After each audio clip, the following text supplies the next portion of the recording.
ഹരേ കൃഷ്ണ, ജയ് ശ്രീ രാധേ രാധേ. എല്ലാ ഭക്തമനസ്സുകളെയും വൈഷ്ണവ സുദർശനത്തിലേക്ക് ഹൃദയപൂർവ്വം സ്വാഗതം ചെയ്യുകയാണ്. വൈഷ്ണവ സുദർശനത്തിൽ ഇന്നു മുതൽ ഞായറാഴ്ച ദിവസവും അതുപോലെ തന്നെ ബുധനാഴ്ച ദിവസവും ഉച്ചയ്ക്ക് 2 മണി മുതൽ ഭാഗവതം, ശ്രീമദ് ഭാഗവതം, അതിൻ്റെ മൂലം ഭാഗവതത്തിൻ്റെ ശ്ലോകം ചൊല്ലി അതിൻ്റെ അർത്ഥം പറയുന്നുണ്ട്. എല്ലാ ഭക്തമനസ്സുകളും ഇത് കേൾക്കുന്നതിന് വേണ്ടി ഈ സമയത്ത് നമ്മുടെ ചാനൽ തുറന്ന് ഈ ഭാഗവത ശ്രവണം കേട്ട് ഭഗവാന്റെ അനുഗ്രഹത്തിന് പാത്രീഭൂതരാവണമെന്ന് വിനീതമായി എല്ലാവരോടും അഭ്യർത്ഥിക്കുകയാണ്.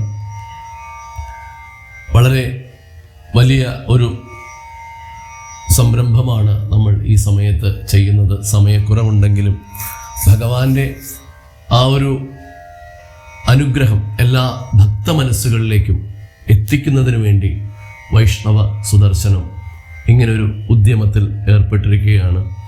ഈ ഭാഗവതം ശ്രവിക്കുന്ന എല്ലാ ഭക്തമനസ്സുകളുടെയും എല്ലാവിധ ആഗ്രഹങ്ങളും പൂർത്തി ചെയ്ത് ഭഗവാൻ എല്ലാവരെയും അനുഗ്രഹിക്കുന്നതാണ്. ആദ്യം തന്നെ ശ്രീമദ് ഭാഗവതത്തെക്കുറിച്ച് പറയുമ്പോൾ ഇന്ന് അതിൻ്റെ മാഹാത്മ്യം മാത്രമാണ് പറയുന്നത്. എന്താണ് ശ്രീമദ് ഭാഗവതത്തിൻ്റെ മഹിമ എന്നുള്ളത്?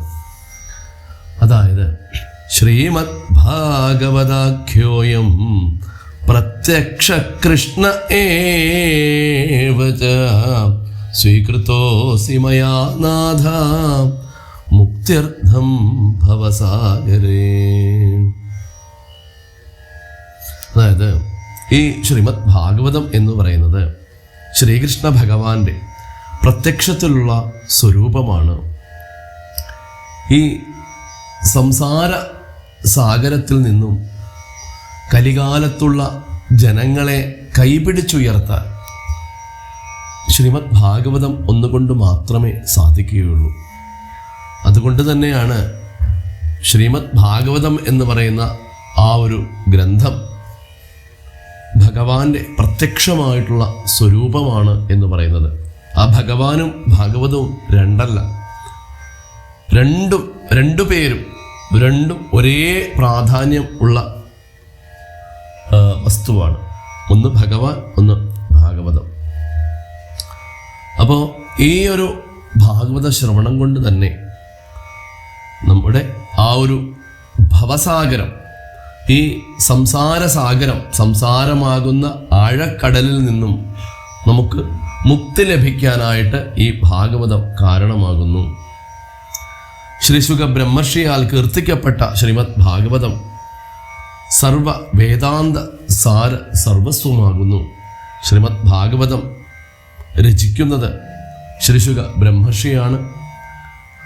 ആ ഭാഗവതത്തിൻ്റെ മറ്റൊരു പ്രത്യേകത എന്ന് പറയുന്നത് സർവവേദാന്തങ്ങളുടെയും, വേദത്തിൻ്റെ അന്തമാണ് വേദാന്തം, അങ്ങനെ ആ സർവ വേദാന്തത്തിൻ്റെയും ആ സാരം കടഞ്ഞെടുത്തതാകുന്നു ശ്രീമദ് ഭാഗവതം എന്ന് പറയുന്നത്. അപ്പോൾ സർവ വേദാന്ത സാര സർവസ്വമാകുന്നു ശ്രീമദ് ഭാഗവതം. അതുപോലെ തന്നെ ഓരോ ജീവന്റെയും ഈ ജനന മരണ ക്ലേശങ്ങൾക്ക് കാരണമായിരിക്കുന്നത് അവരുടെ അജ്ഞാനം കൊണ്ടാണ്. കലിയുഗത്തിലുള്ള ജനങ്ങൾക്ക് ആ കാലസ്വരൂപമായിട്ടുള്ള കാലസർപ്പം എന്നാണ് പറയുന്നത്, ആ സർപ്പത്തിൻ്റെ മുഖാന്തർഭാഗത്തിൽ പ്രവേശിക്കേണ്ടി വരുന്നതിനാലുള്ള ദുഃഖത്തെ പേരോടെ നശിപ്പിച്ച് ആ ജീവന് അമൃതത്വത്തെ പ്രദാനം ചെയ്യുന്നതിനുള്ള ശക്തി ശ്രീമദ് ഭാഗവതത്തിന് മാത്രമേ ഉള്ളൂ. കാരണം കലിയുഗത്തിലുള്ള ജനങ്ങൾ ആ കാലസ്വരൂപമായ സർപ്പത്തിൻ്റെ വായിലാണ് ഇരിക്കുന്നത്. അപ്പോൾ ആ സർപ്പം എപ്പോൾ വായടയ്ക്കുന്നു അതോടുകൂടി ഈ ജീവൻ ഇല്ലാതെയാകുന്നു. അപ്പോൾ ആ ഒരു ദുഃഖത്തെ വേരോടെ ഇല്ലാതെയാക്കാനായിട്ട് മാത്രമല്ല അമൃതത്വം പ്രദാനം ചെയ്യാനുള്ള ശക്തിയും ഈ ശ്രീമദ് ഭാഗവതത്തിനുണ്ട് എന്നുള്ളതാണ്.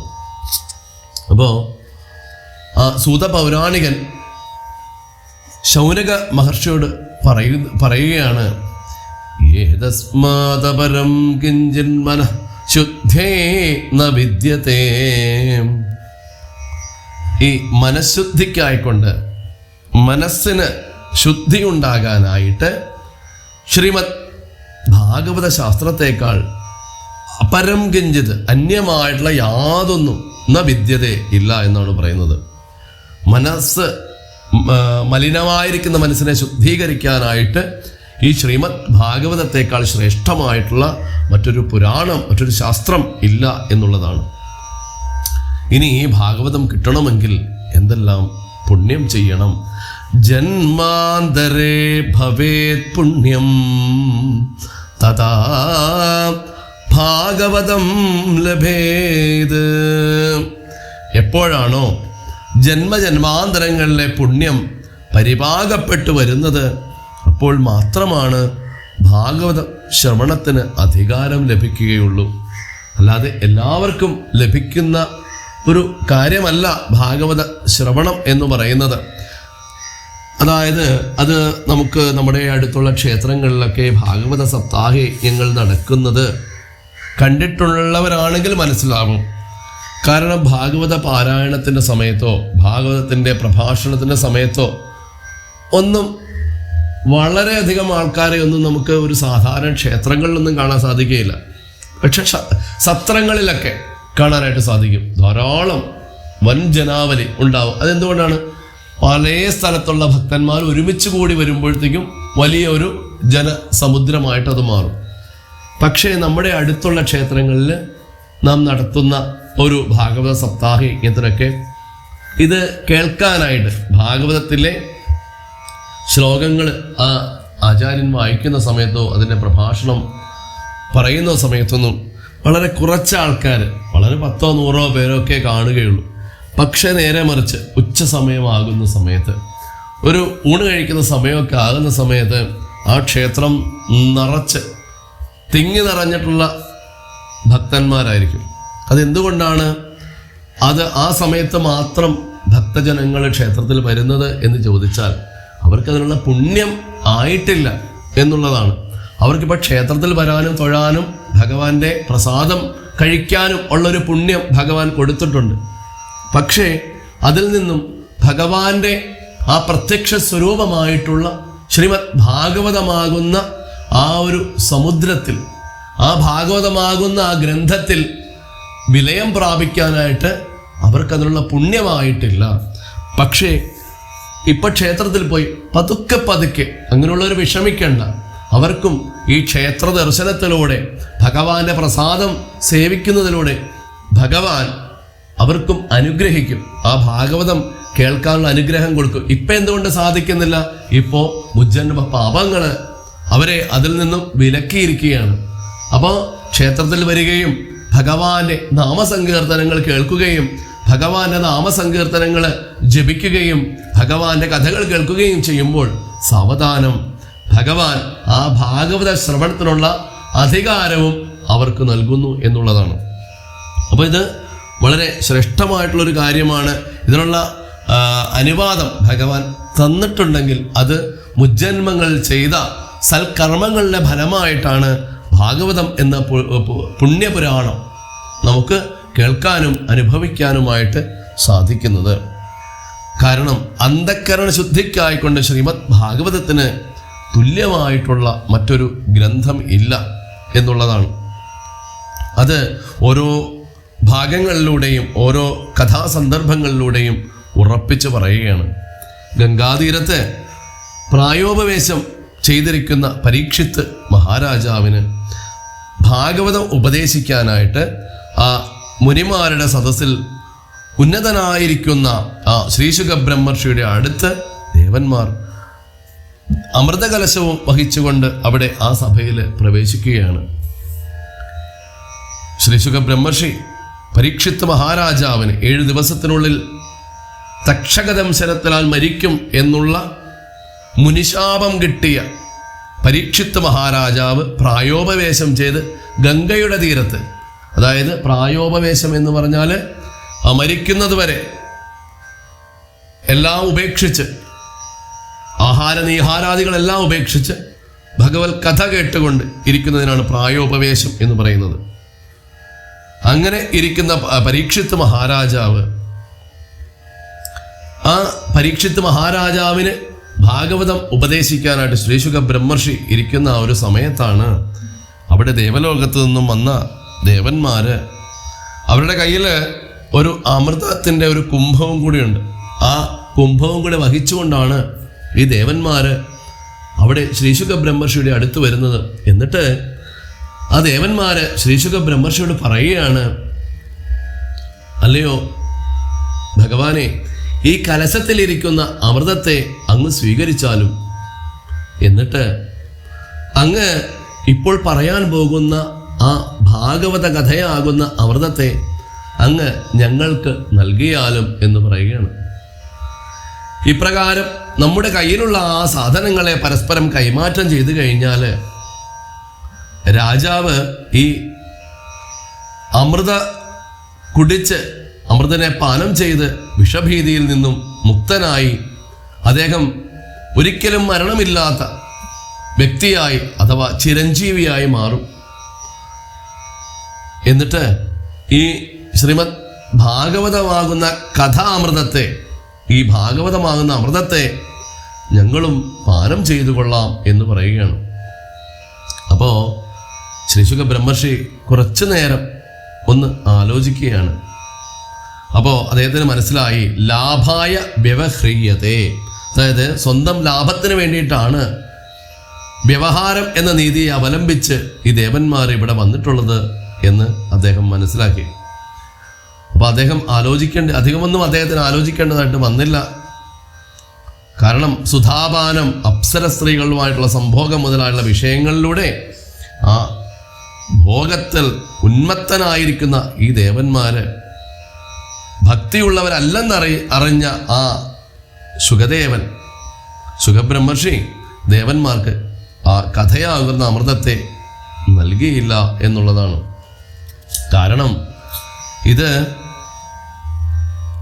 ഭക്തന്മാർക്ക് മാത്രം, ഭഗവത് ഭക്തിയുള്ളവർക്ക് വേണ്ടി മാത്രം കൊടുക്കാൻ പറ്റുന്ന അമൂല്യമായിട്ടുള്ള ഒരു വസ്തുവാണ് ഭാഗവതം എന്ന് പറയുന്ന ഗ്രന്ഥം.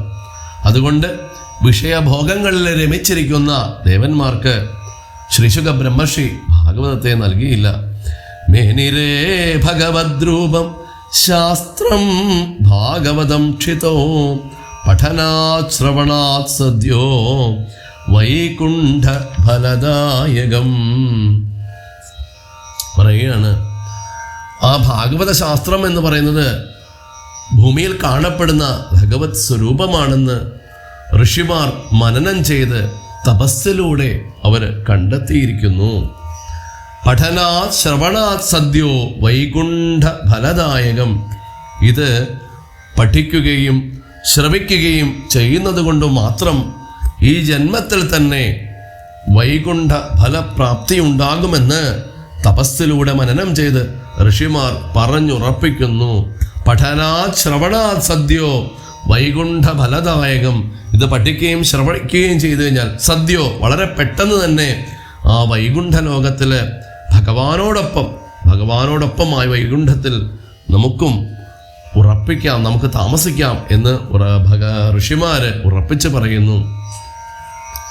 അതുപോലെ തന്നെ ആ ഭാഗവതത്തിലെ 12 സ്കന്ധങ്ങളായിട്ടാണ് ശ്രീമദ് ഭാഗവതം രചിക്കപ്പെട്ടിട്ടുള്ളത്.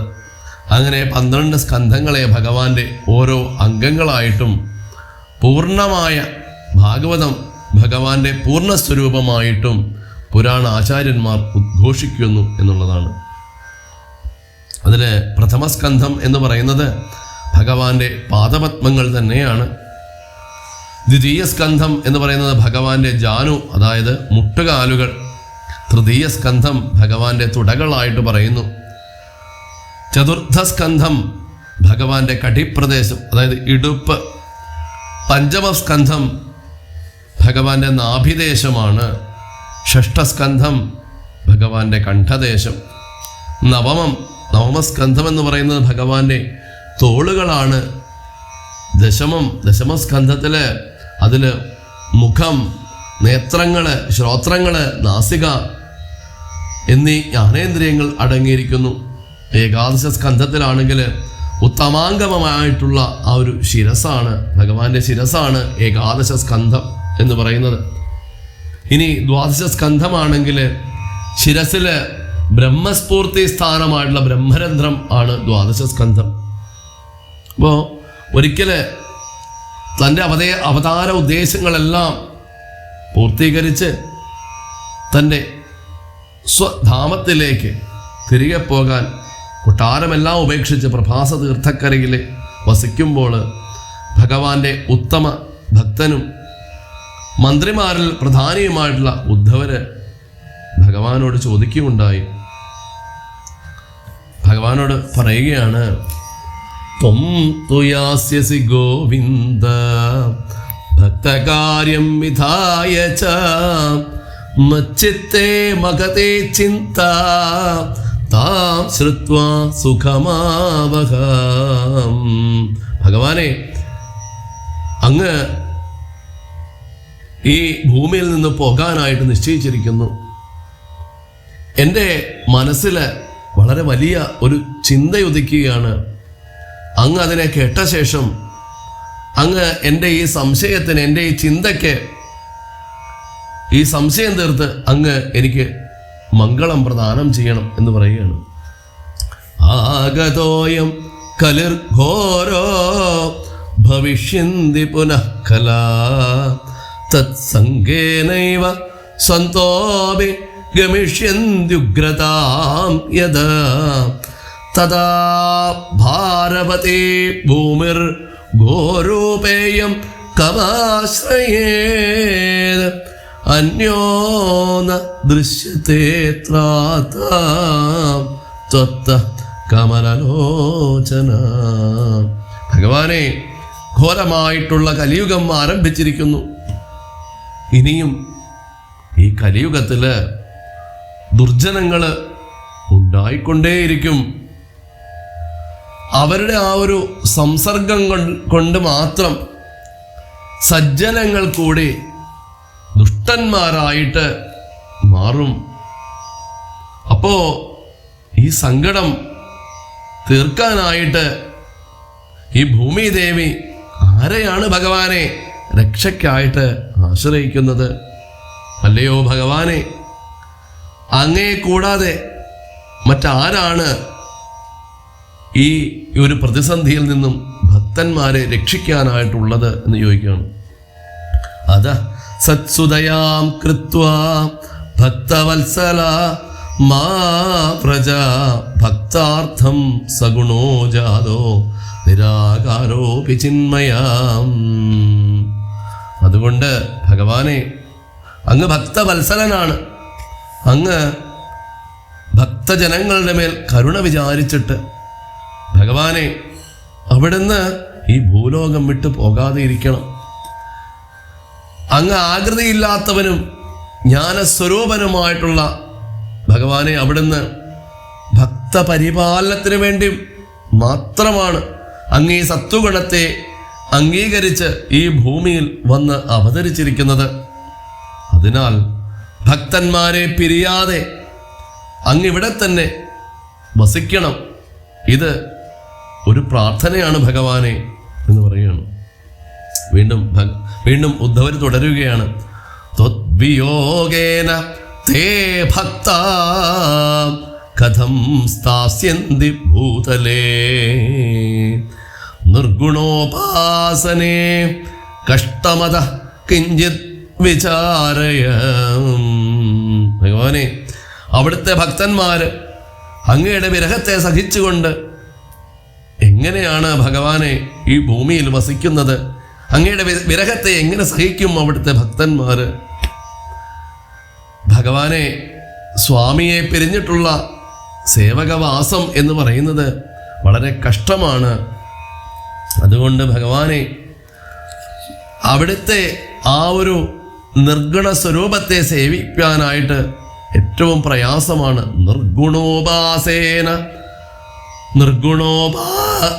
നിർഗുണോപാസനേ കഷ്ടമത കിഞ്ചിത് വിചാരയ. ഭഗവാനെ, അവിടുത്തെ ആ നിർഗുണ സ്വരൂപത്തെ സേവിക്കാനായിട്ട് ഏറ്റവും പ്രയാസം തന്നെയാണ്. രൂപവും ഗുണവും അതിക്രമിച്ചിരിക്കുന്ന ജ്ഞാനാനന്ദ സ്വരൂപം മനസ്സിനൊരിക്കലും ആലംബമായിട്ട് വരികയില്ല ഭഗവാനെ.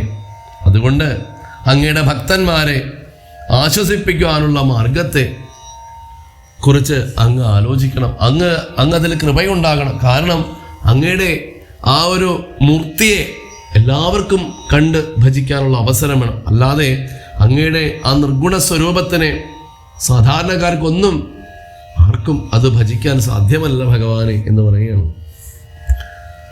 ഭഗവാൻ ഇത് കേട്ടു, ഉദ്ധവരുടെ ഈ ഒരു പ്രാർത്ഥന കേട്ടു. ഇത്യുദ്ധവവച ശ്രുത്വാ പ്രഭാസേ അചിന്തയദ്ധരി ഭക്താവലംബനാർത്ഥായ കിം വിധേയം മയേതി ച. ഇപ്രകാരം ആ ഉദ്ധവരുടെ വാക്കുകൾ കേട്ടപ്പോൾ ആ പ്രഭാസം എന്ന ആ ഒരു തീർത്ഥസ്ഥാനത്തിൽ വസിക്കുന്ന ഭഗവാൻ ശ്രീഹരി, ഭഗവാൻ ശ്രീകൃഷ്ണ ഭഗവാൻ ഭക്തജനങ്ങളുടെ തന്നെ ആശ്രയിച്ചിരിക്കുന്ന സാധുക്കളുടെ ആശ്രയത്തിനായിക്കൊണ്ട് താനിപ്പോൾ എന്താണ് ചെയ്യേണ്ടത് എന്ന് ചിന്തിച്ചു. ഭഗവാൻ ചിന്തിക്കുകയാണ്. ഉദ്ധവർ പറഞ്ഞത് 100% ശരിയാണ്. കാരണം ഘോരമായിട്ടുള്ള കലിയുഗമാണ് ഇപ്പോൾ ആരംഭിച്ചിരിക്കുന്നത്.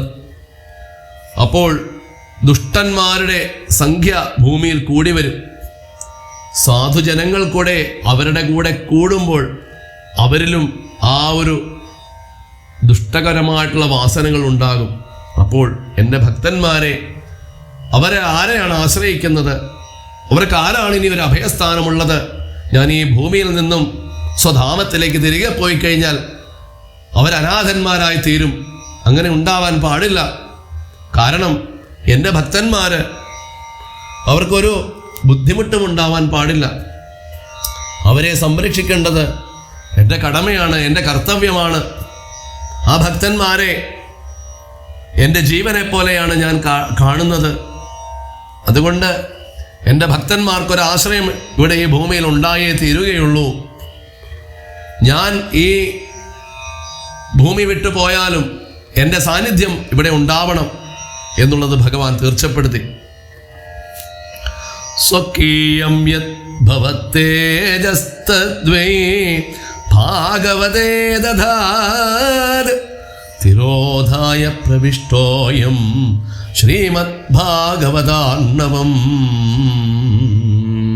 ഭഗവാൻ പറയാണ്, സർവപ്രകാശമായിട്ടുള്ള സർവശക്തിയും തൻ്റെ ആ ഒരു തേജസ്വിനെ ശ്രീമദ് ഭാഗവതത്തിൽ സ്ഥാപിച്ചു. അവതാര സ്വരൂപത്തോടുകൂടി മറഞ്ഞ ശേഷം ശ്രീമദ് ഭാഗവത സമുദ്രത്തിൽ ഭഗവാൻ ചെന്നിരുന്നു എന്നുള്ളതാണ്. ആ ഭഗവാൻ തൻ്റെ തേജസ്സും ചൈതന്യവും ശക്തിയും എല്ലാം ആ ഭാഗവതാർണവം, ഭാഗവതമാകുന്ന ആ സമുദ്രം, ശ്രീമദ് ഭാഗവതമാകുന്ന സമുദ്രം ശ്രീകൃഷ്ണ ഭഗവാന്റെ ഉൽപ്പത്തി സ്ഥാനമാണെന്ന് സാരം. അതുകൊണ്ട് തന്നെ ആ ശ്രീമദ് ഭാഗവതം ശ്രീകൃഷ്ണ ഭഗവാന്റെ വാങ്മയി മൂർത്തിയാകുന്നു. തേനയാ വാങ്മയി മൂർത്തി പ്രത്യക്ഷ വർത്തതേ ഹരേ. ആ ശ്രീമദ് ഭാഗവതം എന്ന് പറയുന്നത് ആ ഭഗവാന്റെ വാങ്മയി സ്വരൂപമാകുന്നു. ആ സ്വരൂപം സർവ ഇന്ദ്രിയങ്ങൾക്കും വിഷയമായി തന്നെ ഇരിക്കുന്നതിനാൽ അതിനെ സേവിക്കുക. സേവനാത് ശ്രവണാത് പാഠാത് ദർശനാത് പാപനാശിനി. അതിനെ സേവിക്കുക, അതിനെ കേൾക്കുക, അതിനെ പഠിക്കുക, ദർശിക്കുക എന്നിവയിൽ ആസക്തന്മാരായവരുടെ പാപത്തെ നശിപ്പിക്കുവാൻ ആ വാങ്മയി മൂർത്തി സമർത്ഥമായിരിക്കുന്നു എന്നുള്ളതാണ്. അതുപോലെ തന്നെ ദുഃഖദാരിദ്ര്യ ദൗർഭാഗ്യ പാപ പ്രക്ഷാളനായ ച കാമക്രോധജയാർത്ഥം ഹി കലോ ധർമ്മോയമീരിതം. ഈ ശരീരത്തിൽ ബാധിക്കുന്നതായിട്ടുള്ള വ്യാധികൾ, അതുപോലെ തന്നെ വ്യാധികൾ മൂലമുണ്ടാകുന്ന ദുഃഖം, ധനത്തിൻ്റെ അഭാവം കൊണ്ട് ഉണ്ടാകുന്നതായിട്ടുള്ള ദാരിദ്ര്യം, എത്ര പരിശ്രമിച്ചിട്ടും ഒരു ഫലപ്രാപ്തി ഇല്ലാതെയാകുന്നതിന് കാരണമായിട്ടുള്ള ദൗർഭാഗ്യങ്ങൾ, ചില ആൾക്കാർ എത്ര പരിശ്രമിച്ചാലും അവർക്കൊരു ആ ഫലമൊന്നും കാണുകയില്ല. അതുപോലെ തന്നെ കർമ്മദോഷം, ശരീരം, വാക്ക്, മനസ്സ് മുതലായവയാൽ അറിഞ്ഞും അറിയാതെയും ചെയ്യപ്പെട്ടതിൻ്റെതായിട്ടുള്ള പാപം എന്നീ ദോഷങ്ങളെയൊക്കെ ഇല്ലാതെയാക്കുവാനും അതുപോലെ തന്നെ കാമക്രോധാദി ദോഷ നിവൃത്തികളെയെല്ലാം ജയിക്കാനും ഈ കലിയുഗത്തിൽ സമുചിതമായിട്ടുള്ള ധർമാനുഷ്ഠാനം എന്ന് പറയുന്നത് ആ ഭാഗവത ശ്രവണം തന്നെയാണെന്ന് പറയപ്പെട്ടിരിക്കുന്നു എന്നാണ്. അതുപോലെ തന്നെ ആ ഭഗവാന്റെ ആ പ്രത്യക്ഷത്തിലുള്ള വാങ്മയി മൂർത്തിയായതുകൊണ്ട് ഭഗവാന്റെ മായയെ ജയിക്കാനായിട്ട് ഈ ഭാഗവതം ഒന്നുകൊണ്ട് മാത്രം സാധിക്കും എന്നുള്ളതാണ്. ഈ ഭാഗവത മഹാത്മ്യത്തിൽ വരുന്ന മറ്റൊരു കഥയാണ് ദുന്ധുകാരിയുടെ കഥ. എല്ലാവർക്കും അറിയാവുന്ന ഒരു കഥയാണ്. അതുകൊണ്ട് ഒരു ചുരുക്കി ഒന്ന് പറയാം. ആത്മദേവൻ എന്ന് പറയുന്ന ഒരു ബ്രാഹ്മണൻ വളരെ കാലങ്ങളായിട്ട് സന്താനമില്ലാതെ ദുഃഖിച്ച് ഒടുവിൽ ആത്മഹത്യ ചെയ്യാനായിട്ട് വീട്ടിൽ നിന്ന് ഇറങ്ങിപ്പോയി. അദ്ദേഹം ഒരു നദിയുടെ കരയിൽ പോയിരിക്കുമ്പോൾ അവിടെ ഒരു യോഗി എത്തുകയുണ്ടായി, ഒരു സന്യാസി വര്യൻ. അദ്ദേഹത്തിൻ്റെ ദുഃഖം കാരണം ചോദിച്ചപ്പോൾ അദ്ദേഹം പറയുന്നു, എനിക്കൊരു സന്തതി ഇല്ലാത്തതിൻ്റെ ദുഃഖമാണ് എന്ന് പറയുന്നു. അപ്പോൾ അതുകൊണ്ട് തന്നെ ഞാൻ മരിക്കാനായിട്ട് തീരുമാനിച്ച് ഈ നദിക്കരയിൽ വന്നിരിക്കുകയാണെന്ന് പറഞ്ഞപ്പോൾ അദ്ദേഹം പറഞ്ഞു, അങ്ങക്ക് ഈ ജന്മത്തിലെന്നല്ല ഇനി 7 ജന്മത്തിലേക്ക് അങ്ങക്ക് കുട്ടികൾ ഉണ്ടാവുകയില്ല എന്ന് പറഞ്ഞു. പക്ഷേ അതുകൊണ്ട് അങ്ങ് തിരികെ പോകൂ, ഇതെല്ലാം അങ്ങയുടെ കർമ്മങ്ങളുടെ ഒരു ബുദ്ധിമുട്ടുകൾ കൊണ്ടാണ് എന്നൊക്കെ പറഞ്ഞെങ്കിലും അദ്ദേഹം അതൊന്നും കേൾക്കാൻ തയ്യാറായിട്ടില്ല. അതുകൊണ്ട് പറഞ്ഞു, അങ്ങേ ദിവ്യനായിട്ടുള്ളൊരു സന്യാസിയാണ്, അങ്ങ് അതുകൊണ്ട് എനിക്ക് എന്തെങ്കിലും ഒന്ന് ഉപദേശിക്കൂ, എനിക്ക് സന്തതി ഉണ്ടാകാനായിട്ട് എന്തെങ്കിലും ഒരു കാര്യം അങ്ങ് പറഞ്ഞു തരൂ എന്ന് പറഞ്ഞു.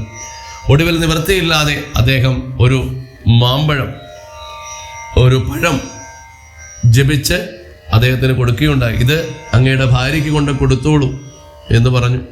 അങ്ങനെയാണെങ്കിൽ അങ്ങേക്ക് ഉണ്ണി ഉണ്ടാവുമെന്ന് പറഞ്ഞു. പക്ഷേ അദ്ദേഹത്തിൻ്റെ ഭാര്യയുടെ പേര് ദുന്ധുളി എന്നുള്ളതാണ്. ഈ ദുന്ധുളി എന്ന് പറയുന്ന ആ ഒരു സ്ത്രീ അത് കഴിച്ചില്ല എന്ന് മാത്രമല്ല, അത് ആ ഒരു പഴം അവരുടെ വീട്ടിലുണ്ടായിരുന്ന ആ ഒരു പശുവിന് കൊടുക്കുകയും ചെയ്തു. ഭർത്താവ് ചോദിച്ചപ്പോൾ പഴം കഴിച്ചു എന്നൊക്കെ പറഞ്ഞു. എന്നിട്ട് ഭർത്താവിനെ പറ്റിക്കാനായിട്ട് ഗർഭിണിയാണെന്നതുപോലെ നടിച്ചു. ഒടുവിൽ ഗർഭപൂർത്തിയായി എന്ന് പറഞ്ഞ് അനിയത്തിയുടെ കുട്ടിയെ കൊണ്ട് വന്ന് കാണിച്ചു, അദ്ദേഹത്തിനെ പരിചയപ്പെടുത്തി കൊടുത്തു, അദ്ദേഹത്തിന് കാണിച്ചു കൊടുത്തു, നമ്മുടെ കുട്ടിയാണ് എന്നൊക്കെ പറഞ്ഞു. അനിയത്തിയുടെ കുട്ടിയെ മേടിച്ചു. അങ്ങനെ പറഞ്ഞു, ഇനി അനിയത്തിയാണ് വന്ന് ഈ കുട്ടിക്ക് പാല് കൊടുക്കുന്നത്, എനിക്ക് പാലൊന്നുമില്ല, അതുകൊണ്ട് അനിയത്തിയാണ് പാല് കൊടുക്കുന്നത് എന്ന് പറഞ്ഞു. അങ്ങനെ അനിയത്തിയുടെ കുട്ടിയെ, അങ്ങനെ അനിയത്തി തന്നെ പാലൊക്കെ കൊടുക്കാനായിട്ട് വരും. ഇദ്ദേഹം സ്വന്തം കുട്ടിയാണ് എന്ന് വിചാരിച്ച് വളർത്തി. പക്ഷേ ഈ സമയത്ത് തന്നെ ആ പശു പ്രസവിച്ചു. അത് തേജസ്വിയായിട്ടുള്ള അതികോമളനായിട്ടുള്ള ഒരു ബാലകനായിട്ട് വന്നു. അത് ആ കുട്ടിയുടെ ചെവി മാത്രം, കർണം മാത്രം പശുവിൻ്റേതുപോലെ, ഗോവിൻ്റേതുപോലെയായി മാറി. അങ്ങനെ ഈ കുട്ടിക്ക് ഗോകർണൻ എന്നുള്ള പേര് വന്നു. ഈ അനിയത്തിയുടെ കുട്ടി, സ്വന്തം കുട്ടിയാന്ന് വിചാരിച്ച് അദ്ദേഹം വളർന്ന കുട്ടിക്ക് ദുന്ധുകാരി എന്നുള്ള പേരും ഇട്ടു. അങ്ങനെ 2 കുട്ടികളും ഒരേപോലെ വളർന്നു വലുതായി വന്നു. പക്ഷേ ദുന്ധുകാരി എന്ന് പറയുന്നത് ലോകോത്തര ദുഷ്ടനായിട്ട് മാറി. എന്തെല്ലാം അധർമ്മങ്ങളുണ്ടോ അതെല്ലാം ഈ ദുന്ധുകാരിയുടെ കയ്യിൽ നിന്ന് പോയത് മാത്രമേ ഉണ്ടായുള്ളൂ. അതിനനുസരിച്ച് അപ്പുറത്ത് ഗോകർണൻ വളരെ തേജസ്വിയായിട്ടുള്ള, വളരെ സാത്വികനായിട്ടുള്ള ഈശ്വര ഉപാസനകളെല്ലാം ചെയ്ത് വേദാധ്യയനമൊക്കെ ചെയ്ത് അദ്ദേഹം നാടുനീളം എല്ലായിടത്തും പോയി വേദാന്ത ക്ലാസ്സുകളും കാര്യങ്ങളൊക്കെ എടുത്ത് പഠനങ്ങളൊക്കെ നടത്തി അധ്യയനമൊക്കെ ചെയ്ത് അദ്ദേഹം ജീവിച്ചു. പക്ഷേ ഇവിടെ ഈ ദുന്ധുകാരി വളരെ മ്ലേച്ഛമായ രീതിയിൽ എന്തെല്ലാം ക്രൂരകൃത്യങ്ങൾ ചെയ്യാൻ പറ്റുമോ, രാക്ഷസീയമായിട്ടുള്ള കാര്യങ്ങളെല്ലാം ചെയ്യുമോ അതെല്ലാം ചെയ്തു. ഒടുവിൽ കുറച്ച് വേശ്യാ സ്ത്രീകളെയൊക്കെ വീടുകളിൽ വിളിച്ചുകൊണ്ട് വന്നു. അവസാനം അച്ഛനായിട്ടുള്ള ആത്മദേവൻ ഈ പുത്രനിൽ നിന്നുള്ള ആ ഒരു ദുഷ്ടത്തരങ്ങളെല്ലാം കണ്ട് അദ്ദേഹം സ്വയം ആ വീട്ടിൽ നിന്നും ഇറങ്ങിപ്പോയി. അതുപോലെ തന്നെ അമ്മയെ തല്ലി ഇറക്കി വിട്ടു. അമ്മ ഒരു പൊട്ടക്കിണറ്റിൽ വീണു മരിച്ചു. അതിനുശേഷം ഈ വേശ്യാസ്ത്രീകളെല്ലാം കൂടി ഈ ദുന്ധുകാരിയെ വധിക്കുന്നതിന് വേണ്ടി കട്ടിൽ കെട്ടിയിട്ട് കത്തുന്ന കനൽ കൊണ്ടുവന്ന് ഇദ്ദേഹത്തിൻ്റെ വായിലെ മുഖാന്തർഭാഗത്തിലൊക്കെ ഇട്ടു. അങ്ങനെ ഈ ദുന്ദുകാരി മരിച്ച് വലിയൊരു പ്രേതാത്മാവായി മാറി. അങ്ങനെ ഗോകർണൻ തീർത്ഥാടനമൊക്കെ കഴിഞ്ഞ് തിരികെ വന്നപ്പോഴാണ് തൻ്റെ സഹോദരൻ്റെ കാര്യങ്ങളെല്ലാം അറിഞ്ഞത്. അദ്ദേഹം ഗയാശ്രാദ്ധം കഴിച്ചു. അദ്ദേഹത്തിൻ്റെ ആത്മശാന്തി കൊടുക്കുന്നതിന് വേണ്ടിയിട്ട്, ദുന്ദുകാരിയുടെ ആത്മശാന്തിക്ക് വേണ്ടിയിട്ട് ഗയാശ്രാദ്ധം നടത്തി. പക്ഷേ ഗയാശ്രാദ്ധം കൊണ്ടൊന്നും ഈ ദുന്ദുകാരിക്ക് മോക്ഷം കിട്ടിയില്ല. ഈ ദുന്ദുകാരി വളരെ വലിയൊരു പ്രേതമായിട്ട് ആ നാട്ടിലുള്ള ജനങ്ങളെയൊക്കെ പേടിപ്പിക്കാൻ തുടങ്ങി. മോക്ഷം കിട്ടാതെ അലഞ്ഞ് തിരിഞ്ഞ ഒരു പ്രേതാവസ്ഥയിൽ ദുന്ദുകാരി എത്തിയപ്പോൾ എല്ലാവരും വന്ന് ഗോകർണനെ അഭയം പ്രാപിച്ചു. അങ്ങനെ ഗോകർണൻ എന്ത് ചെയ്യണമെന്ന് ആലോചിച്ചു. അന്ന് രാത്രി ഇതുപോലെ തന്നെ ഒരു പ്രേതത്തിൻ്റെ അവസ്ഥയിൽ ആ ദുന്ദുകാരി വന്ന് ഗോകർണൻ്റെ അടുത്ത് വന്ന് പറയുകയും, അപ്പോൾ പറഞ്ഞു, ഞാൻ നിനക്ക് വേണ്ടി ഗയാശ്രാദ്ധമൊക്കെ അനുഷ്ഠിച്ചതാണല്ലോ സഹോദര എന്ന് പറഞ്ഞു, എനിക്ക് അതുകൊണ്ടൊന്നും മോക്ഷം ലഭിച്ചില്ല സഹോദര എന്ന് പറയുകയുണ്ടായി. അപ്പോൾ അദ്ദേഹം ആലോചിച്ചു, പല ആൾക്കാരോടും ചോദിച്ചു, ഇനി എന്താണ് ചെയ്യേണ്ടത്? ഈ ദുന്ദുകാരിക്ക് മോക്ഷം കിട്ടാനായിട്ട് എന്ത് വേണം? അങ്ങനെ പല ഋഷിമാരോട് ചോദിച്ചു. ആർക്കും അതിന് ഒരു വ്യക്തമായ മറുപടി കൊടുക്കാൻ സാധിച്ചില്ല. അങ്ങനെയാണ് അദ്ദേഹം സൂര്യദേവനെ ഉപാസിച്ച്, സൂര്യഭഗവാനാണ് പറയുന്നത്, 7 ദിവസം കൊണ്ട് ഈ ദുന്ദുകാരിയെ ഭാഗവതം കേൾപ്പിക്കൂ, 7 പകലുകൾ കൊണ്ട് ഭാഗവതം വായിച്ച് കേൾപ്പിക്കൂ. അങ്ങനെയാണെങ്കിൽ ഈ ദുന്ദുകാരിക്ക് മോക്ഷം കിട്ടും എന്ന് പറഞ്ഞു. അങ്ങനെ അദ്ദേഹം ഭൂമിയിൽ സപ്താഹമായിട്ട് തന്നെ ഭാഗവതം 7 ദിവസം കൊണ്ട് വായിച്ചു. ഈ യജ്ഞമണ്ഡപത്തില്, ഈ സപ്താഹവേദിയിൽ ഈ ദുന്ദുകാരി ഒരു മുളയുടെ അടിയിൽ ഇരിക്കുകയും അങ്ങനെ ഓരോ ദിവസത്തെയും പാരായണം പൂർത്തിയാക്കി കഴിയുമ്പോൾ ഇദ്ദേഹം ഹൃദയത്തിൻ്റെ ഓരോരോ മുളകൾ പൊട്ടി ഹൃദയഗ്രന്ഥികളെല്ലാം വിച്ഛേദിച്ച് അദ്ദേഹം പരിപൂർണമായിട്ട് വിഷ്ണുവിൻ്റെ തന്നെ, ഭഗവാന്റെ തന്നെ സ്വരൂപത്തിലേക്ക് മാറി തൻ്റെ പാപങ്ങളെല്ലാം ഇല്ലാതെയാക്കി അദ്ദേഹം ആ വൈകുണ്ഠത്തിലേക്ക് കൊണ്ടുപോകുന്നതിന് വിഷ്ണു പാർഷദന്മാർ തന്നെ കൊണ്ടുവന്ന് അദ്ദേഹത്തിനെ വൈകുണ്ഠത്തിലേക്ക് എത്തിപ്പെടാനായിട്ട് സാധിച്ചു. അപ്പോൾ അത്ര വിശിഷ്ടമായിട്ടുള്ള വൈശിഷ്ട്യമായിട്ടുള്ള ഒരു ഗ്രന്ഥമാണ് ശ്രീമദ് ഭാഗവതം എന്ന് പറയുന്നത്. ഈ ഭാഗവതം കേൾക്കുന്നവരുടെ എല്ലാവിധ ദോഷങ്ങളും മാറി പാപങ്ങളും ഇല്ലാതെയായി ജീവിതത്തിൽ എല്ലാവിധ അഭിവൃദ്ധിയും എല്ലാവിധ സമ്പത്തും സമാധാനവും സന്തതി പരമ്പരകൾക്ക് നന്മയും എല്ലാം ഉണ്ടാവുന്നു എന്നുള്ളതാണ്. ഈ ഭാഗവതം നമ്മുടെ ജീവിതത്തിൽ വളരെ വലിയൊരു വഴികാട്ടിയായിരിക്കും. ജീവിതത്തിലെ ഒരു കൈത്താങ് ആയി മാറും ഭാഗവതം എന്ന് പറയുന്നത്. ഈ ഭാഗവതം കൊണ്ട് മാത്രം ആരുമില്ലെങ്കിലും ഭാഗവതത്തെ മാത്രം ആശ്രയിച്ച് ജീവിക്കുന്ന ലക്ഷോപലക്ഷം അമ്മമാര് ഈ ഭാരതത്തിലുടനീളമുണ്ട്. അപ്പം അതുകൊണ്ട് ഈ ഭാഗവതത്തെ ആശ്രയിക്കൂ. അത് ഭഗവാന്റെ പ്രത്യക്ഷത്തിലുള്ള സ്വരൂപം തന്നെയാകുന്നു. ഈ ഭാഗവതത്തെ വിശ്വസിക്കൂ, ഭാഗവതത്തെ ആശ്രയിക്കൂ, ഭാഗവതം നിത്യം പാരായണം ചെയ്യൂ. ഭാഗവതം ഭഗവാൻ തന്നെയാണ്, പ്രത്യക്ഷ സ്വരൂപം തന്നെയാണ്. അതുകൊണ്ട് എല്ലാവർക്കും ഭാഗവതം പഠിക്കാനും കേൾക്കാനും അറിയാനും ഉള്ളൊരു ഭാഗ്യം ഈശ്വരൻ നൽകട്ടെ എന്ന് പ്രാർത്ഥിക്കുന്നു. ഇതിന് ബുധനാഴ്ച ദിവസം 2 മണിക്ക് ആ ഭാഗവതത്തിൻ്റെ 1-ാമത്തെ അധ്യായം, അതായത് പ്രഥമ സ്കന്ധത്തിലെ കുറച്ച് ശ്ലോകങ്ങൾ നമുക്ക് ബുധനാഴ്ച കേൾക്കാം. എല്ലാവർക്കും നന്മ വരട്ടെ എന്ന് പ്രാർത്ഥിക്കുന്നു. നന്ദി, നമസ്തേ.